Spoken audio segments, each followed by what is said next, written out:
Hello students, मैं Shivam sir आपका decision classes में स्वागत करता हूँ। चलिए, जहाँ तक जैसे हम कल पढ़े हुए थे रियल नंबर्स के बारे में, हमने बहुत सारी जानकारियाँ यहाँ से ले ली थी, ठीक है ना। तो उसी के आगे आज हम अपने उस रास्ते को और आगे बढ़ाते हैं, ठीक है। देखिए, कल हम लोगों ने क्या पढ़ा था।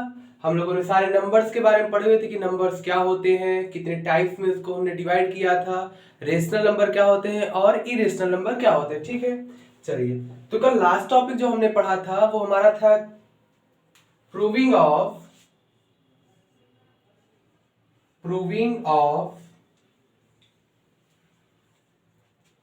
irrationality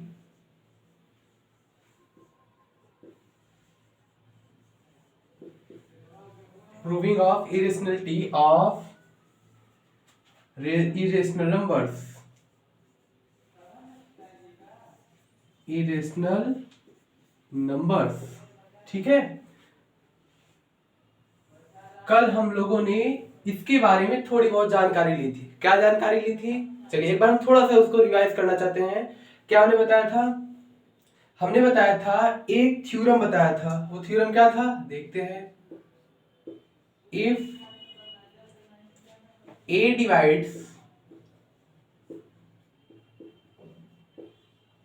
divides p square, so a divides p also, where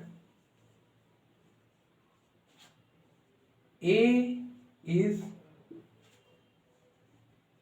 any prime number,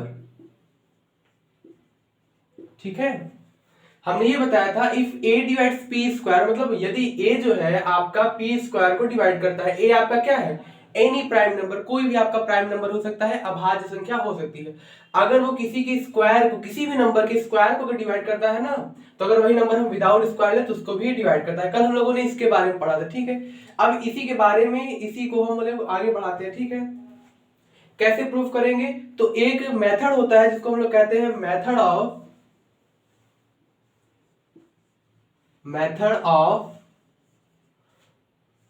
कॉन्ट्रैडिक्शन,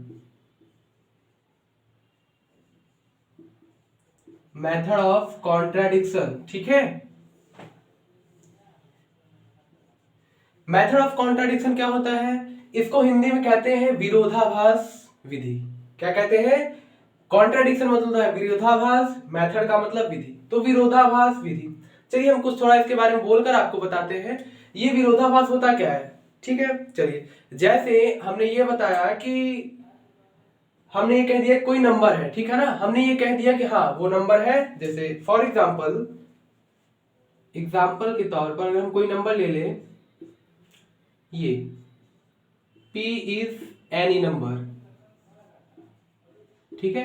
p आपका कोई नंबर है, हमको इसमें ये प्रूफ करना है, to prove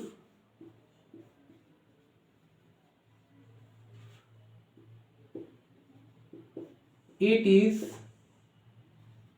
N irrational number,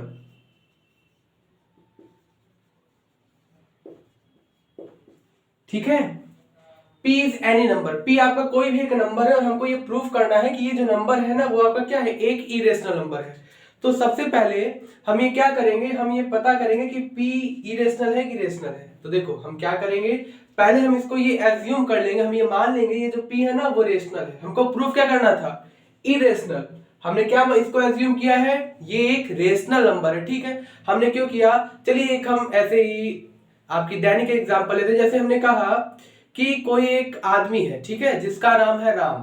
क्या है, उसका नाम राम है। अब उसका नाम राम तो है, ये उसको पता है, ठीक है ना, हमको नहीं पता है। तो हमको उसका नाम पता करवाना है, तो हम कैसे कहेंगे, हम कहेंगे भाई तुम्हारा नाम राम नहीं है, तुम्हारा नाम श्याम है, ठीक है। तो कहेगा नहीं भाई मेरा नाम राम है। हमने कहा नहीं तुम्हारा नाम श्याम है, तो वो क्या करेगा, वो हमने कहा कि प्रूफ करो कि तुम्हारा नाम राम है, तो वो क्या करेगा, वो जाहिर सी बात है वो जाएगा अपने घर पे अपना आधार कार्ड लेकर आएगा, उससे प्रूफ होगा कि नहीं होगा। बिल्कुल सेम अपोजिट यहाँ पर वही चीज हो रहा है कि हम p को पहले क्या नाम देंगे कि हाँ एक रेशनल नंबर है, बाद में सॉल्व करते ही करते हमको ये क्लियर आउट हो जाएगा कि ये रेशनल तो नहीं है। अब जाहिर सी बात है, जब ये रेशनल नंबर नहीं होगा तो कौन होगा, एक इरेशनल नंबर होगा। ठीक है, इसी मेथड को कहते हैं मेथड ऑफ कॉन्ट्राडिक्शन। फिर से एक बार कि किसी भी नंबर को जो हम एज्यूम करते हैं ना, अगर वो नंबर ना होकर नहीं होता है तो वो कौन सा नंबर होता है, जस्ट उसी का अपोजिट नंबर होता है। ठीक है, तो देखो यहाँ पर हम इसको एज्यूम करेंगे कि ये नंबर आपका क्या है, ये एक यानी क्या है, रेशनल नंबर। सॉल्व देखिए इसका कैसे, solution let P be any rational number। Okay, यहां पर ये जो P है ना, इसको हम एज्यूम कर लिए कि ये जो है ना वो एक रेशनल नंबर है। ठीक है, अब इसको हम सॉल्व करेंगे तो लास्ट में हमको क्लियर आउट हो जाएगा कि ये रेशनल नंबर तो नहीं है। ठीक है, फिर उसके बाद हम क्लियर कर लेंगे कि हाँ रेशनल नहीं है तो क्या होगा, इरेशनल नहीं, इरेशनल होगा। ठीक है, चलिए एक बार देख लीजिए इसको पॉज करके। चलिए, इसमें जब हम लोग सॉल्व करेंगे ना तो इसमें एक और आता है वर्ड, उस वर्ड है आपका कोप्राइम्स। क्या है, कोप्राइम्स। अब आप कहेंगे ये कोप्राइम्स क्या होता है, ये कोप्राइम्स क्या होता है कि whose HCF is 1। ठीक है, HCF क्या होगा, मतलब अगर नंबर्स है, टू नंबर्स है, को प्राइम्स मतलब आपको नाम से बताया, को का मतलब क्या, हमेशा ये पेयर्स में होंगे। अगर पेयर्स में दो नंबर है और उनका HCF अगर आपका 1 है तो आप क्या कहेंगे, वो को प्राइम्स है। HCF का अभी हम लोग जो क्वेश्चन करेंगे तो HCF को अच्छे से हम लोग स्टडी करेंगे। अभी हम यहाँ जान लो, HCF का मतलब होता है कॉमन। ठीक है ना, हिंदी में जिसको बोलते हैं सार्वनिष्ठ, उभयनिष्ठ। ठीक है, यहाँ पर ये होता है। फॉर एग्जाम्पल जैसे हम आपको यहाँ पे एग्जाम्पल के द्वारा समझाते हैं। देखिए, जैसे हमने एक एग्जाम्पल लिया 5 and 8। अब आप लोग बताइए को प्राइम्स है कि नहीं है। आप लोग कहेंगे सर अभी तो हमको पता नहीं को प्राइम्स क्या होता है। तो आप सबसे पहले इन दोनों में देखिए 5 और 8 में कोई ऐसा नंबर है, कोई भी ऐसा नंबर है जो दोनों नंबर्स को डिवाइड कर ले। तो आप कहेंगे नहीं सर बिल्कुल नहीं, 1 है। क्या है, 1 क्या है आपका, वो नंबर जो दोनों को डिवाइड कर रहा है। तो HCF आपका क्या हो जाएगा, 1। 5 और 8 का HCF क्या होगा, 1। HCF का मतलब होता है हाईएस्ट कॉमन फैक्टर, हिंदी में बोलते हैं महत्तम समापवर्तक। ठीक है, तो ये वो नंबर होता है ना, जैसे हम दो नंबर्स का HCF निकाले, टू नंबर्स का, तो इन दोनों में जो नंबर्स दोनों को डिवाइड कर दे वो आपका क्या होगा, HCF होगा। जैसे 5 और 8 को कौन सा नंबर डिवाइड करेगा, जाहिर सी बात है कोई भी नंबर डिवाइड नहीं करेगा। ठीक है, इसीलिए इनका HCF क्या होगा, 1। और ये इसको हम क्या कहेंगे, इसको हम कहेंगे को प्राइम्स। क्या कहेंगे, को प्राइम्स। ठीक है, क्लियर हुआ को प्राइम्स क्या होता है, any number whose HCF is 1। ठीक है ना, किसी भी नंबर का HCF अगर 1 है तो उसको हम कहेंगे वो एक प्राइम नंबर है। ठीक है, चलिए आगे अब हम लोग पढ़ते हैं।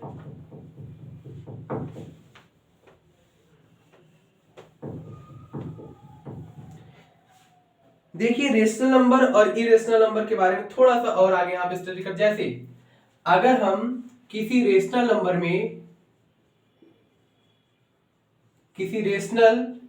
नंबर में अगर हम कोई इरेशनल नंबर ऐड कर देते हैं, जोड़ देते हैं, इरेशनल नंबर अगर ज्वाइन कर देते हैं, ऐड कर देते हैं, जोड़ देते हैं, तो जो रिजल्ट आता है ना दोनों से, वो हमारा कैसा आता है। देखिए वो रिजल्ट जो आएगा वो आपका होगा एक इरेशनल नंबर। क्या होगा, इरेशनल नंबर। ठीक है, ये होगा। क्लियर हुआ कि रेशनल नंबर में अगर इरेशनल नंबर हम ऐड करते हैं तो वो क्या होता है, एक इरेशनल नंबर होता है। फॉर एग्जांपल देखिए यहाँ पे हम आपको क्लियर कर देते हैं, कोई भी एक रेशनल नंबर ले लीजिए। चलिए हमने ले लिया 1, एक रेशनल नंबर है, बिल्कुल सही है सर, प्लस लगा हुआ है प्लस कर दीजिए। एक इरेशनल नंबर ले लीजिए, तो हमने इरेशनल नंबर आपको क्या बताया था, इरेशनल नंबर आपका होता है कि वो नंबर्स जो रूट में होते हैं, क्या होते हैं, रूट में, जिनका हम स्क्वायर नहीं निकाल पाते हैं, वो आपका इरेशनल नंबर होता है। और वो नंबर्स जो non terminating and non repeating होते हैं, मतलब अशांत अनावर्ती, ठीक है। चलिए तो हम कोई लेते हैं इरेशनल नंबर, जैसे हमने ले लिया फॉर एग्जांपल √2 ले लिया, क्या ले लिया, √2। अब 1 में √2 ऐड होगा या नहीं होगा ये आगे देखा जाएगा, लेकिन अब इन दोनों के रिजल्ट से जो हमारा बना है ना, वो क्या बना है हमारा, इसको कहेंगे हम एक इरेशनल नंबर। क्या कहेंगे, इरेशनल नंबर, ठीक है। फिर से समझ लीजिए, रेशनल नंबर में अगर इरेशनल नंबर ऐड होगा तो क्या बनेगा, इरेशनल नंबर बनेगा। यह आपका पहला है, पहली कंडीशन। दूसरी कंडीशन देखिए, अगर आप रेशनल नंबर में से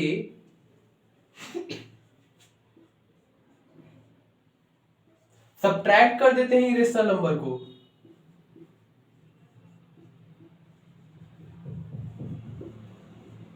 तब आपको रिजल्ट क्या मिलेगा, तब भी आपको रिजल्ट एक इरेशनल नंबर ही मिलेगा।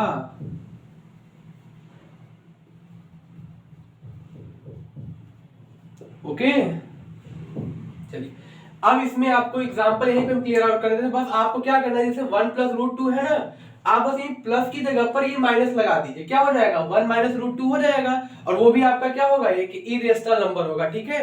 अच्छा, इरेशनल नंबर मतलब हिंदी में इसको बोलते हैं अपरिमेय संख्या। क्या बोलते हैं, अपरिमेय संख्या।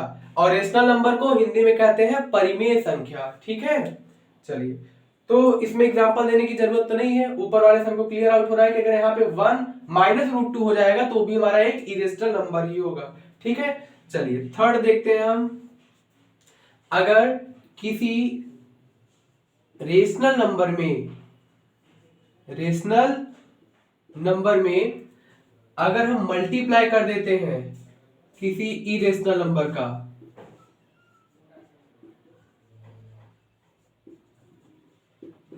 ठीक है, किसी रेशनल नंबर में अगर हम मल्टीप्लाई कर देते हैं, गुणा कर देते हैं किसी इरेशनल नंबर का अपरिमेय संख्या का, तो रिजल्ट आता है ना, वो क्या होता है, वो भी एक इरेशनल नंबर ही होता है।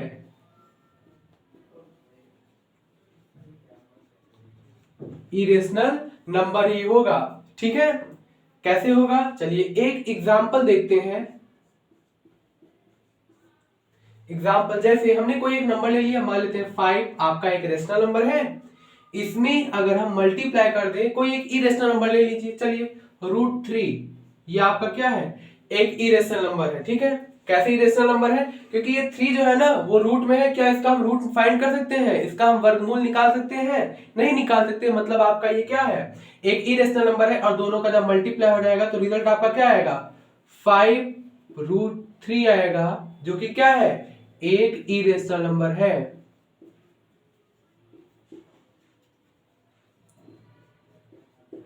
ठीक है, क्या है, एक इरेशनल नंबर है, ठीक। चलिए क्लियर आउट हुआ, कोई भी रेशनल नंबर में इरेशनल नंबर, हाँ और एक चीज ध्यान रखिएगा, ये अगर हमने पीछे और आगे भी कर दिया, मतलब रेशनल नंबर उधर कर दिया और इरेशनल नंबर इधर, मींस अगर हम इरेशनल नंबर में अगर रेशनल नंबर का मल्टीप्लाई करते हैं ना, तो वो भी हमारा वो क्या होता है, एक इरेशनल नंबर ही आएगा, ठीक है। चलिए फोर्थ देखते हैं हम, फोर्थ जो कि बहुत ही ज्यादा इंपॉर्टेंट है, वो क्या है, अगर किसी इरेशनल नंबर में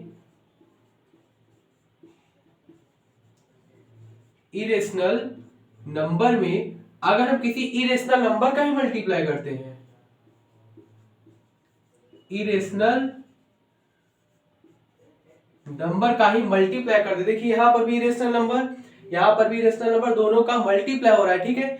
अब क्या होगा रिजल्ट, अब देखिए बहुत ही चौंकाने वाला रिजल्ट आएगा, क्या होगा, देखिए वो आपका एक रेशनल नंबर भी हो सकता है, रेशनल नंबर भी हो सकता है, ठीक है, और इरेशनल भी हो सकता है, ठीक है।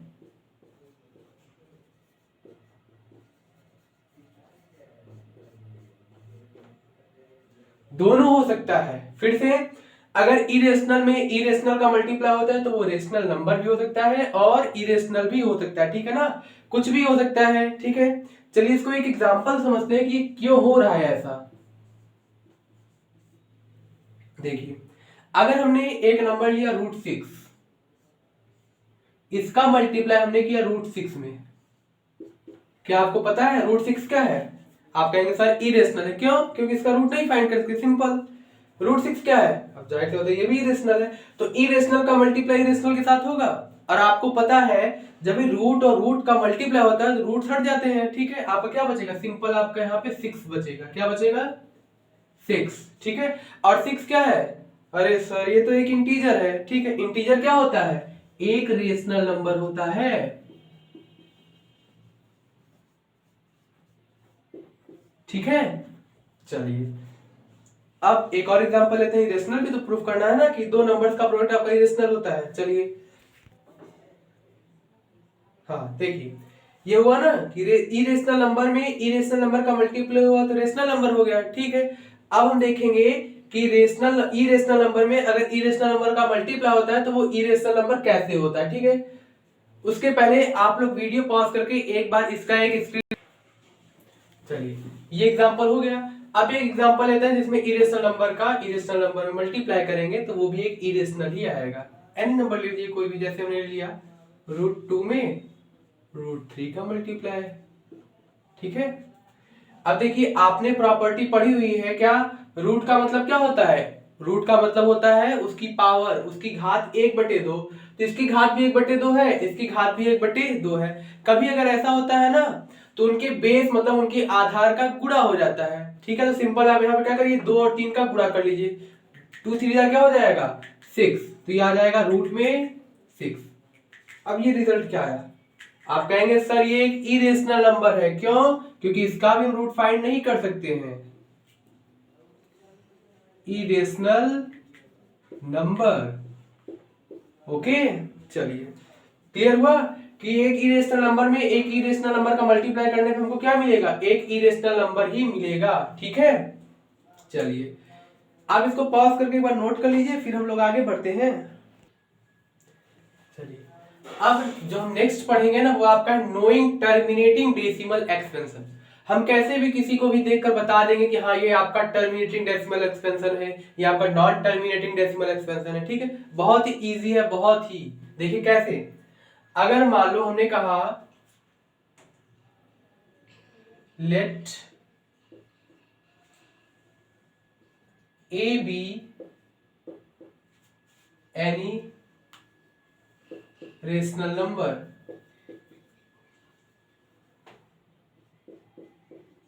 ठीक है। ये जो ए है ना वो कोई आपका एक रेशनल नंबर है, तो आपको पता है रेशनल नंबर है तो इसे हम किस फॉर्म में लिख सकते हैं? p/q के फॉर्म में लिख सकते हैं। चलिए लिखते हैं। ए को किस फॉर्म में लिख सकते हैं? p/q की फॉर्म में लिख सकते हैं।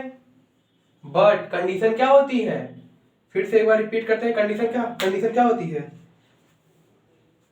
कंडीशन आपकी होती है where p and q are integers, ठीक है। ये जो p और q है ना ये क्या होने चाहिए? इंटीजर्स होने चाहिए। And q is not equal to 0, ठीक है ना। ये कंडीशन होती है रेशनल नंबर की। आप लोगों ने पढ़ा होगा कि a जो है ये नंबर है ना, रेशनल नंबर, p/q के फॉर्म में लिख सकते हैं। p एंड q ये आपका एक नंबर आया हुआ है, वो क्या हो सकते हैं? वो इंटीजर्स हो सकते हैं। और जो डिनोमिनेटर है, जो आपका यहाँ पे हर है, वो आपका क्या हो? 0 नहीं होना चाहिए, ठीक है। चलिए अब इसके आगे हम लोग क्या करेंगे? अब आपको यहाँ पे सिंपली एक थ्योरम मिल रहा है, वो क्या है? Condition 1,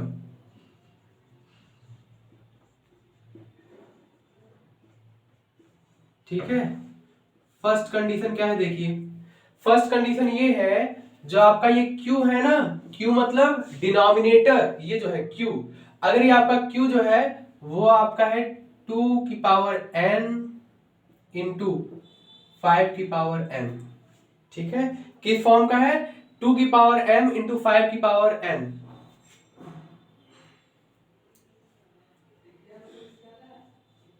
where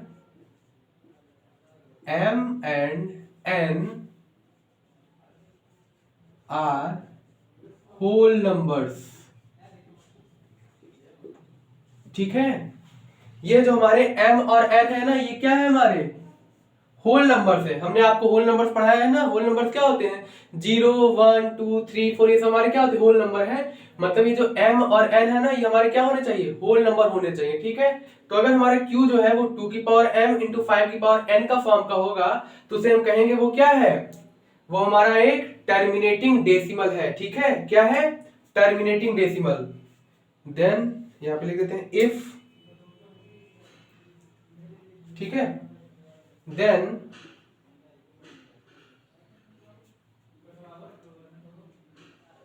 a b terminating decimal expansion,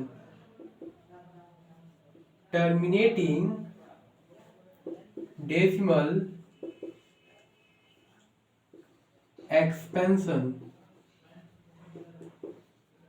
ठीक है।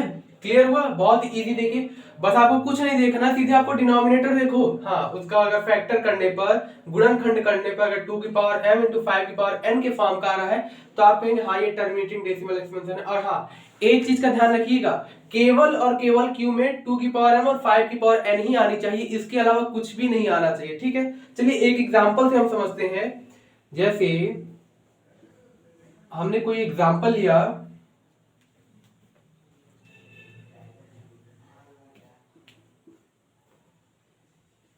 3/20, क्या लिया, 3/20। अब आपको ये बताना है क्या ये आपका टर्मिनेटिंग है या फिर नॉन टर्मिनेटिंग डेसिमल एक्सपेंशन है। तो अभी हमने रूल क्या पढ़ा है, आप कुछ नहीं देखेंगे, सीधे क्यू मतलब डिनोमिनेटर, आप बस डिनोमिनेटर को देखिए। चलिए इसको एक्सपेंड करिए, क्या ऊपर और नीचे कुछ कट हो रहा है, बिल्कुल नहीं हो रहा है। तो 3 को 3 रहने दीजिए, इधर 20 को क्या लिख सकते हैं, 2 इंटू 2 इंटू 5। फैक्टराइजेशन तो सबको आता है ना, क्लास 6 7 में आप लोग पढ़े हुए हैं, ठीक है। 20 का 2 टू द 4, 4 5 द 20, हम इसको ये लिख सकते हैं। अच्छा चलो इसको हम पावर्स की फॉर्म में भी लिख दें, मतलब घात के रूप में। देखो ये जो 2 है वो कितनी बार आया हुआ है, ये आया हुआ है 2 बार, तो इसकी पावर क्या हो जाएगी 2 इंटू 5 कितनी बार आया हुआ है 1 बार, तो इसको तो ऐसे ही रहने दो, अकेले हैं बेचारे ये, ठीक है। चलिए अब आपको क्या इस फॉर्म का मिल रहा है, आप डिनोमिनेटर देखिए किस फॉर्म का है, 2 की पावर m 2 की पावर 2 इंटू 5 की पावर n 5 की पावर 1, क्या हमको इस फॉर्म का मिल गया, बिल्कुल। तो आप क्या कहेंगे, अरे बिल्कुल सर ये तो क्या है हमारा, एक टर्मिनेटिंग डेसिमल एक्सपेंशन है। फिर से क्या है, टर्मिनेटिंग डेसिमल है, एक्सपेंशन है, ठीक है। क्लियर हुआ कि नहीं हुआ, आप बस डिनोमिनेटर को देखिए, इसमें 2 की पावर और 5 की पावर हो, आप सीधे कहिए कि हाँ सर बिल्कुल है। चलिए अच्छा एक एग्जांपल आपके लिए लेते हैं, थोड़ा सा कंफ्यूजन टाइप का हो जाएगा, लेकिन चलिए जैसे हमने कहा 2/25, ठीक है, 2/25। फिर से वही करेंगे हम, क्या करेंगे, क्या ऊपर नीचे कुछ कट हो रहा है, बिल्कुल नहीं कट हो रहा है। तो आप बस डिनोमिनेटर के फैक्टराइज करिए, न्यूमरेटर से मतलब नहीं है। 25 का फैक्टराइजेशन क्या होगा, 5 इंटू 5, ठीक है, 5 5 द 25। और इस 5 इंटू 5 को क्या लिख सकते हैं, 5 की पावर 2 लिख सकते हैं ना, क्योंकि 5 2 बार यहाँ पे मल्टीप्लाई हो रहा है, तो 5 की पावर 2 हमारा हो गया। क्या ये हमारा टर्मिनेटिंग है या फिर नॉन टर्मिनेटिंग है, तो आप कहेंगे सर आपने तो लिखवाया है 2 की पावर m 5 की पावर m, लेकिन यहाँ पे 5 की पावर तो मिल गया, लेकिन ये 2 की पावर नहीं है। तब आप क्या कहेंगे, सर ये तो नॉन टर्मिनेटिंग है। नहीं, नॉन टर्मिनेटिंग नहीं है। आप देखिए क्या यहाँ पर हम 2 की पावर 0 लिख सकते हैं, देखिए 2 की पावर 0, आपको पता है ना एनी नंबर कुछ भी हो अगर उसकी पावर 0 होती है तो उसकी वैल्यू क्या होती है 1। तो यहाँ पे 1 का तो मल्टीप्लाई है, ये है ना, तो यहाँ पे 2 की पावर 0 लिख सकते हैं। आप कहेंगे अरे हाँ सर बिल्कुल लिख लिए ना, देखो मिल गया ना, 5 की पावर 2 इंटू 2 की पावर 0।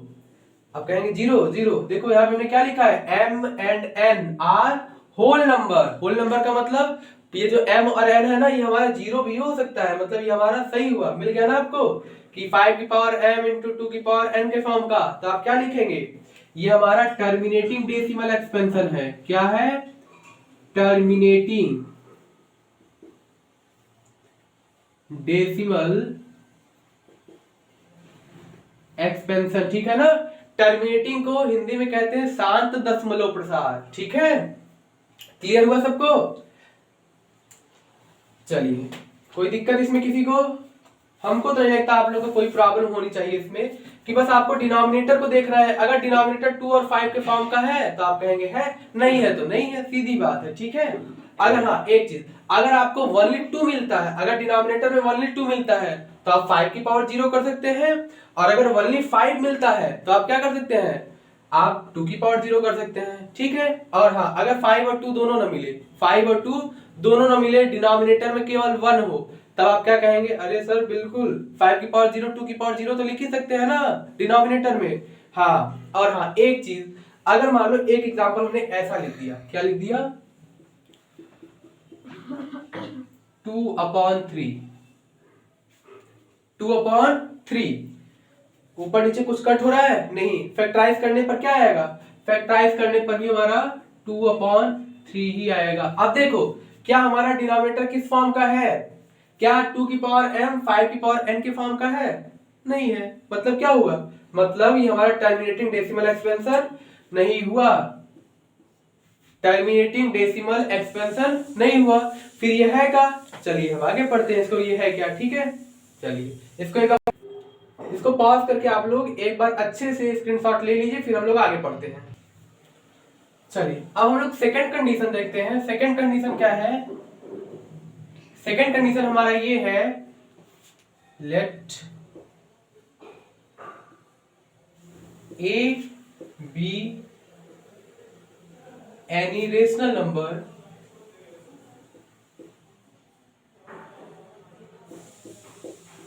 ठीक है। अब रेशनल नंबर है तो आपको पता है इसे हम पी वाई क्यू के फॉर्म में लिख सकते हैं, चलिए लिख देते हैं, a is equal to p upon q के फॉर्म में लिखेंगे। फिर से कंडीशन एक बार रिपीट करते हैं, ठीक है ना। रिपीट करने से हमारा क्या, हम रिपीट ना करें, लेकिन रिपीट करने से आप लोग को वो चीज एकदम अच्छे से याद हो जाएगा, इसलिए हम बार बार उसको रिपीट करते हैं, ठीक है। Where p and q are integers, integers का मतलब पूर्णांक, मतलब जैसे हम लोगों ने पढ़ा है बिना विदाउट डेसिमल वाले नंबर्स, ठीक है ना, विदाउट डेसिमल वाले नंबर्स, बिना दशमलव वाले नंबर्स को हम कहते हैं integers, and q is not equal to 0, ठीक है। ये हमने कंडीशन स्टडी किया है। चलिए अब इसमें कंडीशन क्या होगी, देखिए, if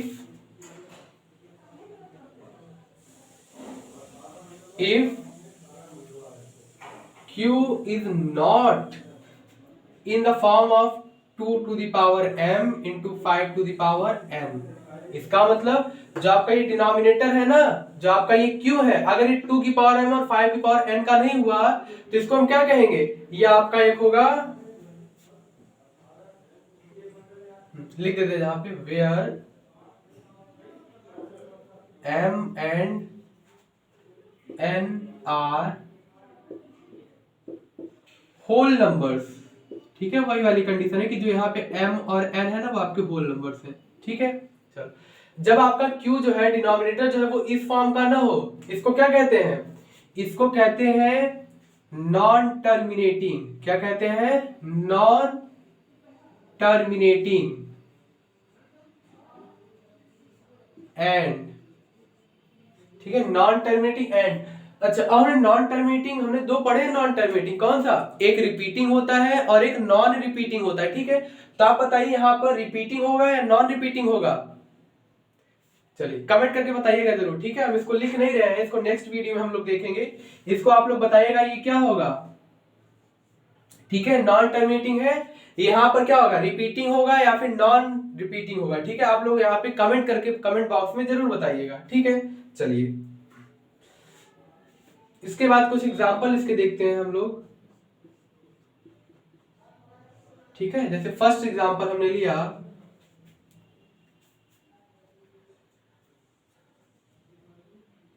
4/15, ठीक है, हमने एक एग्जांपल लिया। आपको ये बताना है ये टर्मिनेटिंग है या नॉन टर्मिनेटिंग है, ठीक है। तो आप क्या करेंगे, क्या ऊपर नीचे कुछ कट हो रहा है, नहीं हो रहा है, तो आप सीधे फैक्टराइज कर लो, केवल डिनोमिनेटर का करना है, न्यूमरेटर का नहीं। 3 into 5 लिखेंगे, 3 into 5 लिखेंगे, लिख दिए। अच्छा, क्या हमारा 2 की पावर m 5 की पावर n के फॉर्म का आ रहा है? नहीं, यहाँ तो 5 की पावर तो है। मान लो 2 की पावर 0 भी हम लिख देंगे, लेकिन ये 3 ये आ रहा है साथ में हम लोग को कड़वा दिलाने, ठीक है ना। टेस्ट में खारापन लाने का काम कौन कर रहा है? ये 3 कर रहा। अगर ये 3 ना होता तो हम इसको क्या कह देते? ये हमारा एक टर्मिनेटिंग डेसिमल एक्सपेंशन है, ठीक है, लेकिन ये 3 आ गया, काम गड़बड़ कर रहा है, ठीक है। मतलब ये क्या होगा हमारा? ये हमारा होगा एक नॉन टर्मिनेटिंग। क्या होगा? Non terminating.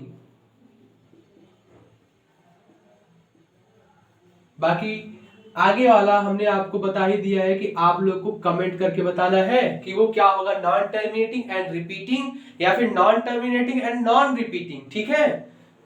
नॉन टर्मिनेटिंग का मतलब आसन्न दशमलव और यहाँ पे आवर्ती या अनावर्ती, ठीक है ना। हिंदी मीडियम वाले वो ये बताएंगे। चलिए एक और एग्जांपल लेते हैं इसी के लिए। हमने ले लिया 7/30। क्या लिया? 7/30। फिर से भाई क्या ऊपर नीचे कुछ कट हो रहा है? नहीं हो रहा है। चलिए फिर वही करिए, डिनोमिनेटर का फैक्टराइजेशन 2 इंटू 3 इंटू 5 होगा। कहेंगे बिल्कुल सर। अब देखिए यहाँ पे 2 की पावर और 5 की पावर भी है, लेकिन फिर से देखो ये आ गया ना टांग अड़ाने के लिए रास्ते में। यही टांग अड़ा रहा है बार बार, यही टांग अड़ा रहा है कि इसमें हमको क्या चाहिए कि 2 और 5 के अलावा कुछ भी नहीं आना चाहिए, तभी वो हमारा टर्मिनेटिंग होगा। 2 और 5 के अलावा कुछ भी अगर एक नंबर भी आ जाएगा ना तो वो क्या होगा हमारा? वो नॉन टर्मिनेटिंग हो जाएगा, ठीक है। तो ये भी हमारा क्या हो जाएगा? Non terminating. नॉन टर्मिनेटिंग, ठीक है। एंड बाकी आप लोग को पता ही है, आगे वाला आपको कमेंट बॉक्स में बताना है, ठीक है। चलिए इसमें अगर किसी को कोई प्रॉब्लम हो तो एक बार कमेंट बॉक्स में जरूर बताइए कि सर हमको टर्मिनेटिंग डेसिमल एक्सपेंशन नहीं समझ में आया या फिर नॉन टर्मिनेटिंग डेसिमल एक्सपेंशन नहीं समझ में आया, ठीक है। एक बार इसके स्क्रीनशॉट ले लीजिए, फिर हम आगे स्टडी करते हैं कि टर्मिनेटिंग डेसिमल एक्सपेंशन को कैसे हम लोग एक्सपेंड करते हैं, ठीक है। चलिए अब हम लोग देखते हैं एक्सपेंशन ऑफ टर्मिनेटिंग डेसिमल्स, मतलब जो हमारे शांत है ना, शांत दशमलव प्रसार है, कैसे हम लोग उसको प्रसार करते हैं। पहचानना तो हम लोग जान गए हैं ना, कैसे पहचानते हैं। चलिए पहचानने का नियम एक बार रिवाइज कर लेते हैं और फिर इसको एक्सपेंड करते हैं। चलिए यहाँ पे देखिए, क्या ऊपर नीचे कुछ कट हो रहा है? 9 और 25 में कुछ ऐसा है जो दोनों एक दूसरे को कट कर दें? कहेंगे नहीं सर, तो आप 9 को 9 ही रहने दीजिए और 25 को क्या लिख देंगे? 5 इंटू 5, ठीक है। चलिए ये क्या हो जाएगा? 5 की पावर 2 हो जाएगा। याद है तो हम लोगों ने पहले भी किया था। अब ये हमारा क्या बन जाएगा? आपको पता है 5 की पावर 2 है और हम 2 की पावर 0 तो लिख ही सकते हैं ना, 2 की पावर 0 तो लिख ही सकते हैं, मतलब हमारा ये टर्मिनेटिंग डेसिमल है। अब हमको इसको डेसिमल में कन्वर्ट करना है। ये जो फ्रैक्शन है ना, ये जो हमारा एक भिन्न है, इसको हमको डेसिमल में कन्वर्ट करना है। आप क्या करिए, कुछ नहीं, आपको सिंपल सा पेयर बनाना है। क्या बनाना है? पेयर बनाना है। किसका? 2 और 5 का। 5 की पावर कितना है? 2 है। आपको जरूरत किसकी है? बस 2 की चाहिए। तो देखिए यहाँ पे 2 की कितनी जरूरत है? जितना 5 की है। 5 की पावर 2 है ना, तो आपको 2 की पावर 2 ही चाहिए। कितना चाहिए? 2 की पावर 2। देखो हमने डिनोमिनेटर में 2 की पावर 2 का मल्टीप्लाई किया है ना, तो ध्यान रखिएगा न्यूमरेटर में भी सेम उसी का मल्टीप्लाई कीजिएगा, ठीक है। चलिए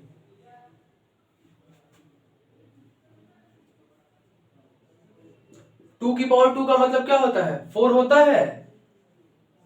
इधर देखिए पावर सेम है ना, पावर देखिए 5 की पावर 2, 2 की पावर 2, पावर सेम है कि नहीं है? तो जब पावर सेम होते हैं ना तो पावर को क्या करते हैं? कॉमन ले लेते हैं। क्या करते हैं? कॉमन ले लेते हैं और जो ये नंबर्स है ना इनका मल्टीप्लाई कर लेते हैं। समझ में आया? चलिए यहां पर एक छोटा सा एग्जांपल थ्योरम बता देते हैं कि कभी आपका अगर a to the power m into b to the power m आ जाए, ठीक है। इसका मतलब अगर पावर सेम हो, बेस भले अलग अलग हो, तो आप क्या करिएगा, सीधे आप पावर जो है ना दोनों का उसको कॉमन ले लीजिएगा, ठीक है। और जो बेस है ना a और b, इनका आपस में मल्टीप्लाई कर दीजिएगा, गुणा कर दीजिएगा, ठीक है। ये आपका होता है लॉज ऑफ एक्सपोनेंट्स, ठीक है ना, घात का नियम होता है ये, ठीक है। तो वही चीज यहाँ पे हमने लगाया, देखो यहाँ पर 5 की पावर 2 2 की पावर 2 था, तो हमने क्या किया, 2 को कॉमन ले लिया ना, और 5 और 2 का मल्टीप्लाई कर लिया। चलिए आगे देखते हैं इसमें। 9 4 जा 36 और 5 2 जा 10, 10 की पावर 2। चलिए ये नीचे वाला हम रब कर लेते हैं, आप लोग इसका स्क्रीनशॉट ले लीजिएगा। 6/10 स्क्वायर है ना, उसको हम लोग नीचे सॉल्व करते हैं। यहाँ पर 36/10 स्क्वायर, देखिए 36/10 स्क्वायर, 10 स्क्वायर मतलब क्या होता है 100, मतलब 10 का 10 में ही मल्टीप्लाई करना है दो बार, 100 हो गया ना। अब इसको डेसिमल में बदलना तो आप लोग बहुत छोटी सी कक्षाओं से सीख रहे हैं, क्लास 6 से ही सीख रहे हैं, ठीक है ना। कैसे करना है, जब भी कभी आपको डिवाइड देना हो, भाग देना हो, किससे, 1 के बाद 0 0, कितने भी जीरो हो, ठीक है ना, 1 के बाद 0 0 से आपको डिवाइड करना हो, तो आप कुछ मत करो, सीधे बस काउंट कर लो हमको कितने जीरो से डिवाइड करना है, 2 0 से डिवाइड करना है। आप इसमें काउंट करो, सीधे यहां से काउंट करना स्टार्ट करो, 1 2, ठीक है। क्या काउंट किए, यहां पे पहले डेसिमल था 1 2, 3 के बगल में आया कि नहीं आ गया, तो आपको सिंपल यहाँ पे 3 के बगल में डेसिमल लगा देना है, ठीक है ना, और नहीं तो यार 0 लगा दीजिएगा। क्लियर आउट हुआ क्या, कि जितने जीरो रहेंगे उतने ही यूनिट प्लेस पर आपको लगाना है, उतने ही डिजिट पर आपको क्या लगाना है, डेसिमल लगाना है। जैसे 2 0 था तो यहां से काउंट करो 1 2, 2 प्लेस पे लगा दिए। एक एग्जांपल देख लेते हैं, जैसे हमने एक एग्जांपल लिया, एग्जांपल हमने ये लिया कि 9864/1000, ठीक है ना, ये आ गया आपका एग्जांपल। अब कहा है कि इसको डेसिमल में चेंज करो, देखो फिर से वही आ गया ना, 1 के बाद 0 0 वाला कॉन्सेप्ट, ठीक है। क्या करते हैं, कुछ नहीं, कितने जीरो है 1 2 3, 3 जीरो है ना, काउंट करो यहां से 1 2 3, आ गया ना, 9 के बगल में डेसिमल, 3 जीरो थे तो इधर से काउंट करके 3 प्लेस पर डेसिमल लगा दो, आपका आंसर हो जाएगा। ये 1000 जो है वो हट गया, ठीक है ना, ये जो 1000 है वो क्या हुआ, हट गया, ठीक है। तो इसमें हम लोगों ने स्टडी किया कि कैसे हम लोग एक्सपेंशन करते हैं टर्मिनेटिंग डेसिमल्स का, ठीक है। चलिए फिर अगर वीडियो आप लोग को अच्छी लगी हो तो कृपया इसको लाइक करें, सब्सक्राइब करें और अपने फ्रेंड्स के साथ शेयर करें, ठीक है। अगर आपको इसमें से कोई भी टॉपिक अगर आपको समझने में प्रॉब्लम हुई हो तो आप लोग कमेंट बॉक्स में जरूर से जरूर आप लोग मैसेज करके बता दीजिएगा। Thank you.